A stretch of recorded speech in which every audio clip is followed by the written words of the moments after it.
So first, as our welcome address presenter comes up this morning, I wanted to let you know that, again, thank you very much for being with us today. This is the start of our year of celebration, as Jerry Hahn has deemed it. So right now we are celebrating the 25th anniversary of COAST. So COAST was the first security dedicated laboratory at Purdue, started by Professor Spafford and Professor Wagstaff. Quickly grew, and 6 years later after that, CERIAS was born from COAST. So right now, 25th anniversary started this spring, 25 years ago this spring, and a year from now, we'll be celebrating the 20th anniversary. So welcome to our year of celebration. We started last night with the first event, and so I believe she is here in the room. Wafa Mamili, who is the CISO at Eli Lilly, was part of our Women in InfoSec networking event last night, so thanks to all who participated in that event last night, and thank you to our students who showed up and walked away pretty impressed with the room full of men and women who were there to support them. Later tonight is our celebration party for COAST. That will be also the CERIAS poster session. So it's an opportunity to see, I believe, 53 different research projects that are being managed here at Purdue, all within the area of information assurance, security, privacy, resiliency, and cybercrime. So come celebrate with us and come learn more about the research that's going on here at Purdue with CERIAS. And with that, I'd like to bring up our first presenter this morning, Ian Steff. Ian is the Chief Innovation Officer for the state of Indiana, and we've had the pleasure of this last year getting to work closely with Ian and his staff at the Indiana Economic Development Corporation. Their tagline, which you have probably seen or will see very soon here, is "A State That Works." And while CERIAS has a very, very broad global view, it is wonderful to have a supportive state that helps both what we're trying to do here in the state, but also off campus as well. So Ian, thank you very much for your support of CERIAS and Purdue University, and welcome to Purdue. Thank you very much, Joel.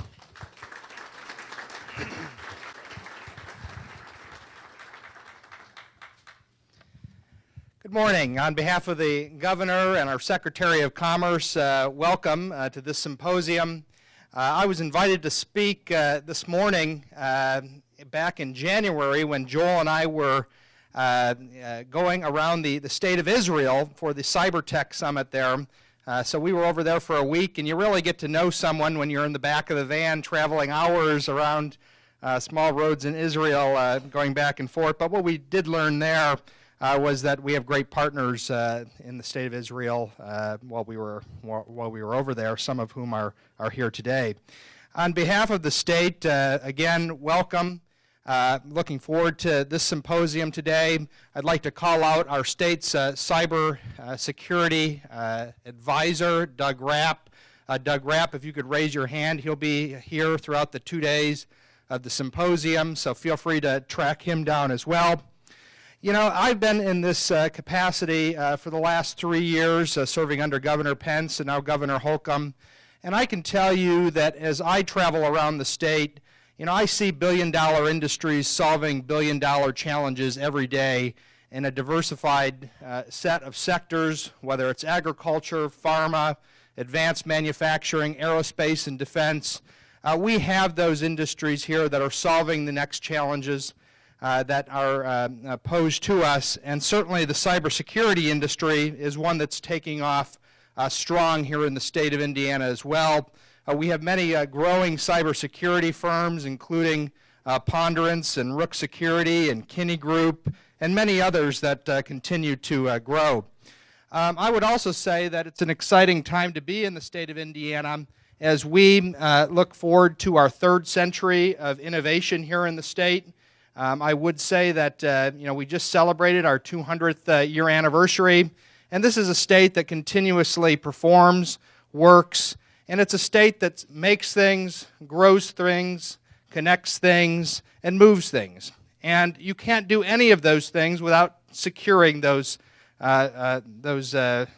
transmissions, as well as the secure transformation of our information technology sector. I would say that cybersecurity is the fastest growing area in the tech sector that we see here in the state of Indiana. and one of the fastest growing industries in the world. You don't need me to tell you that. You live and work in that field. I would also say that the cybersecurity market has not escaped our attention in terms of its great growth. So in the last 13 years, growing from $3.5 billion in 2004 to $120 billion in 2017. I started off in the semiconductor industry. Our worldwide market share was $333 billion annually, and I have not seen the type of growth in any industry since my experience in that industry than I have seen in the cybersecurity industry. So congratulations for those students in the room. You've chosen the right field. The market is predicted to grow 8 to 15% each year for the next 5 years. Worldwide cybersecurity products will eclipse $1 trillion in the same 5 years. Think about that, $1 trillion in the same 5 years. The market will grow comparable to the growth of the rate of the Internet of Things, an industry that I grew up in. You guys were talking about IoT before it was cool, and certainly IoT would not exist without cybersecurity. IoT, let me be clear, is one of the strategic sectors for the state of Indiana. It is one of 7 strategic sectors, and we were proud to announce the first IoT lab through the leadership of Mayor Fadness and Fishers earlier this year. Purdue, IU, and many other universities are a part of that IoT labs that will grow throughout the state. This is the first state that has done anything like it. Worldwide spending in terms of cybersecurity protection, $75.4 billion in 2015, and it certainly shows no signs of slowing. The increasing threat and the increasing opportunity, in my view, will continue to shape the market, not only here in the state of Indiana, but worldwide.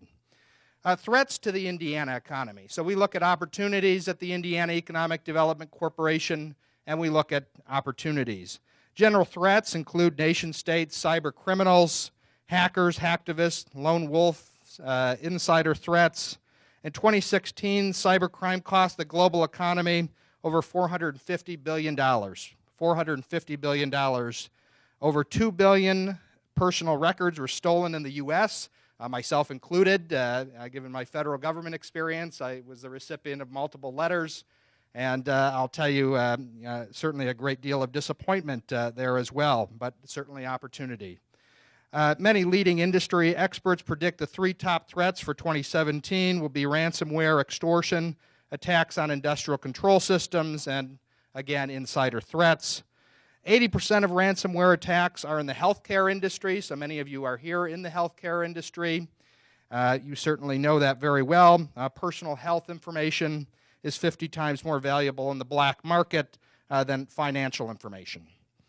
Stolen patient health records can fetch as much as $60 per record, and certainly the market is demonstrating a need for scaled solutions for businesses, and many of those small businesses that we see around the state, those small businesses that are just trying to come to grasp the situation in which they find themselves in. So the Indiana initiatives, here are the opportunities. What are we doing here? And Doug can certainly tell you a little bit more about this as well throughout the course of the 2 days. Simply put, our goal is to establish Indiana as a worldwide leader in cybersecurity, to be the nucleus of cybersecurity in the region, and without CERIAS, that doesn't happen. So I will make that very clear. Without Purdue University, without many of the universities throughout our great state, that will not happen. So that's number one. We are also developing a strategy that supports the governor's 5 strategic pillars. IEDC is currently producing its final draft of our cybersecurity economic development plan that will be public and shared. And fortunately, many of you in this room will have an opportunity to weigh in on that plan with Doug. This is very good timing, as he will be incorporating the feedback from this conference into that final report. So track down Doug Rapp on the economic development plan. Certainly private industry and the university input will be very important as that plan comes to fruition. In April 2016, I had the good fortune of working with the Governor and the Secretary of Commerce on the announcement of the formation of the Indiana State Executive Council on Cybersecurity. So again, a trailblazing state. We're the first state to have the Cybersecurity Council, of which Purdue participates.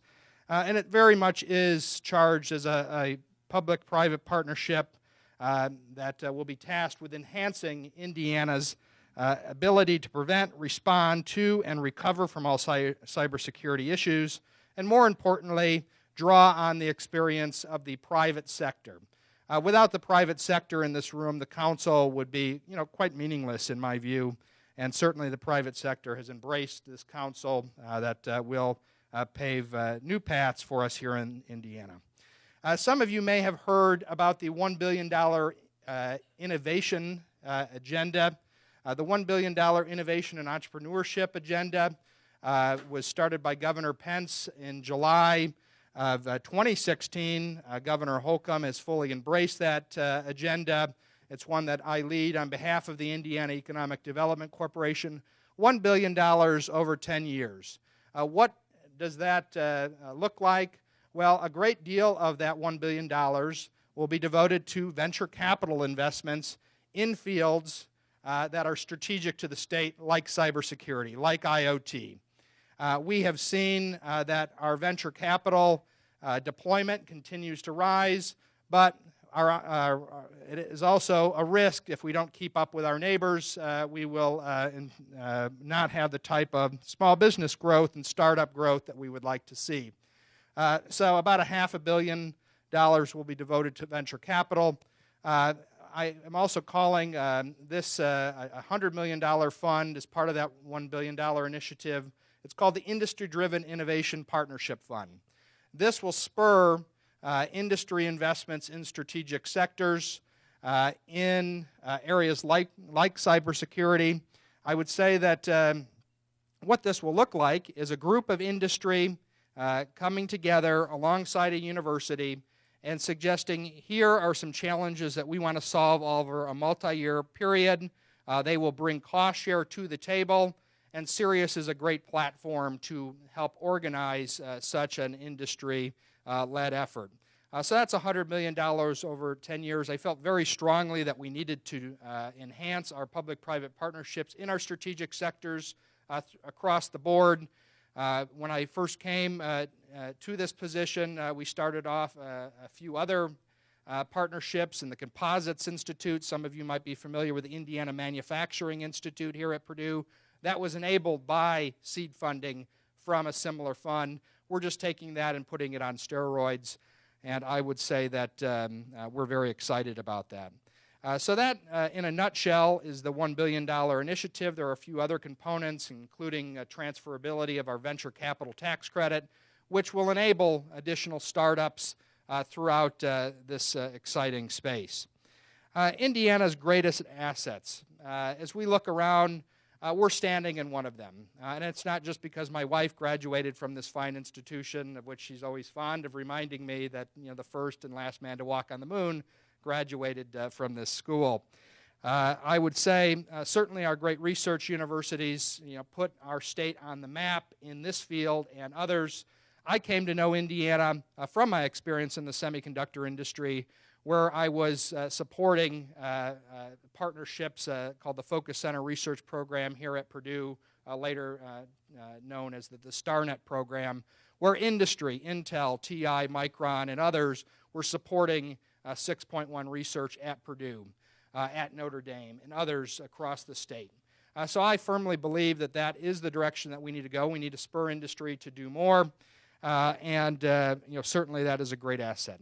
Our great workforce, our extraordinary workforce in this field and others continue to differentiate our state not only on a national scene, but on an international scene. We saw that in Israel, we saw it in India, we saw it throughout many of the destinations that the Secretary and I traveled to, and our workforce put us on the map. What we need to do is ensure that students graduating from this fine university have opportunities after they graduate.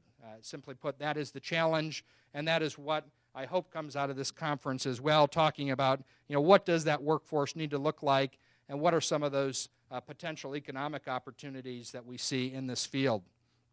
IEDC conducted a series of 7 cybersecurity town halls across the state that Doug Rapp led from Evansville, Columbus, Fort Wayne, West Lafayette, Westgate, and Bloomington. We made a very sincere and genuine effort to get out there in the field and listen firsthand to small businesses, to large ones, to local community leaders that really wanted to roll up their sleeves and figure out how could they be a part of this cybersecurity economic development plan, whether it was securing information or coming into compliance with new federal regulations. Certainly there was a sincere interest in being a part of this growing group, and I would say that it's an extraordinary effort that has brought communities from across the state together to formulate what will be Indiana's cybersecurity economic development plan. During the town halls, the IEDC created a survey to conduct a cybersecurity asset inventory and solicit feedback from the industry. All of this will be published very soon, so I'm very proud of that effort, and Doug, thank you for leading it. The IEDC is also engaged in both national and international cybersecurity efforts through participation in events like the CyberTech, which was in Israel, Black Hat, RSA, the ICS conference, and the International Resiliency Conference. I will say that, as the Chief Innovation Officer, there are many conferences that come across my desk that, over the 70 staff that, report in through that Innovation Entrepreneurship Department want to go to, want to represent the state. I will say that I think in the cybersecurity field, we're about 90% there in full coverage of these events. Why? Because in order to lead, you have to be at the table, you have to be there, and you have to demonstrate that not only is Indiana a place to grow your business and expand it, but it's a state that wants to be kept in the loop and help define and shape the future of this industry. So I would say that, again, that is very important. So from the town halls to the universities to the workforce that we have here, I would also say that over 30 academic institutions in Indiana have a cybersecurity information security specific course, focus area, certificate, and over 70 with degrees related to cybersecurity analysts. That's important. That is very important that our university community, our community college, have realized the growing opportunities in this field and have adjusted the curricula accordingly.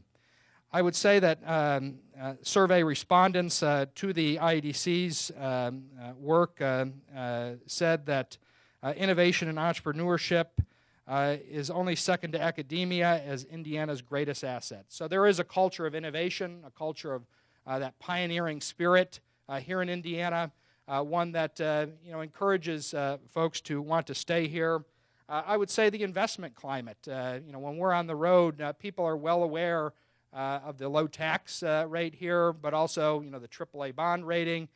We're a state that is consistently saving for the future, and that's what enables us, quite frankly, to invest $1 billion over 10 years. You don't see some of our neighbors doing that because they're just simply not in a position to do that.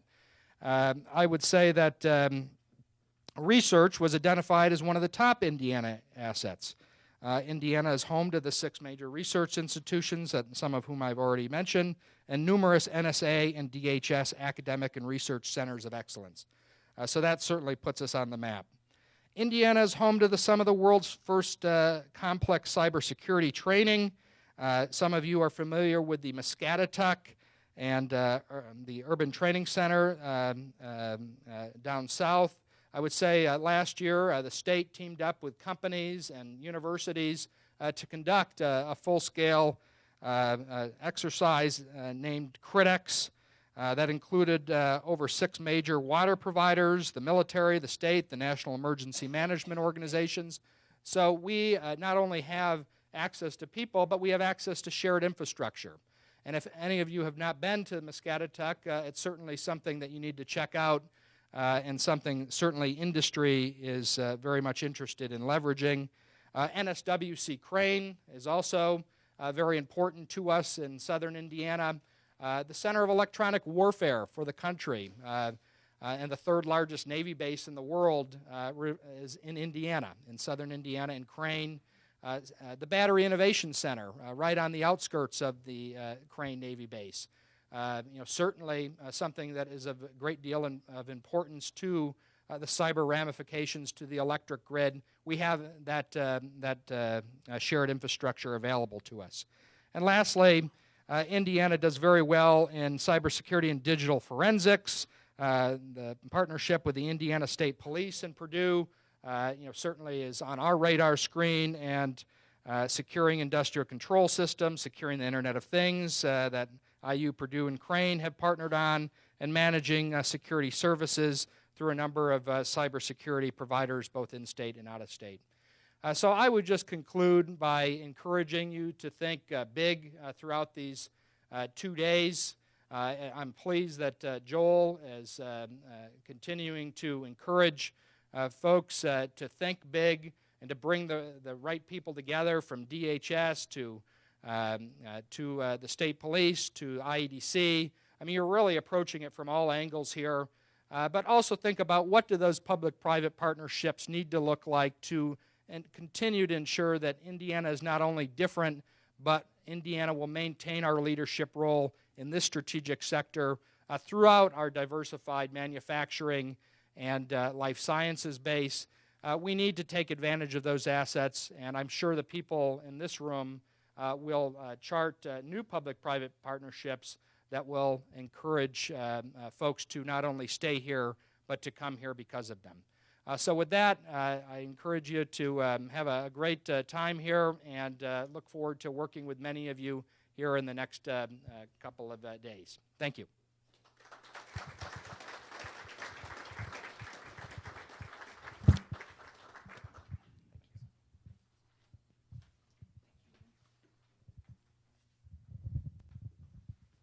Thank you, Ian. We have long valued the support of the state. As a land-grant institution, we certainly have focus on public service, public issues here, and we look forward to continued cooperation with IEDC and state agencies, many of whom are represented here. So as Ian was going through the list of various organizations, Crane, Muscatatuck, the Center for Complex Operations, and others, we have people here registered for the conference from all of those organizations. So if you see them in the audience, see that on their name tag, you might strike up a conversation as well. Along with many of our corporate partners who we value for their ongoing support of our programs, and a number of other interesting organizations, many represented by our alumni. So feel free to reach out to people as you go along.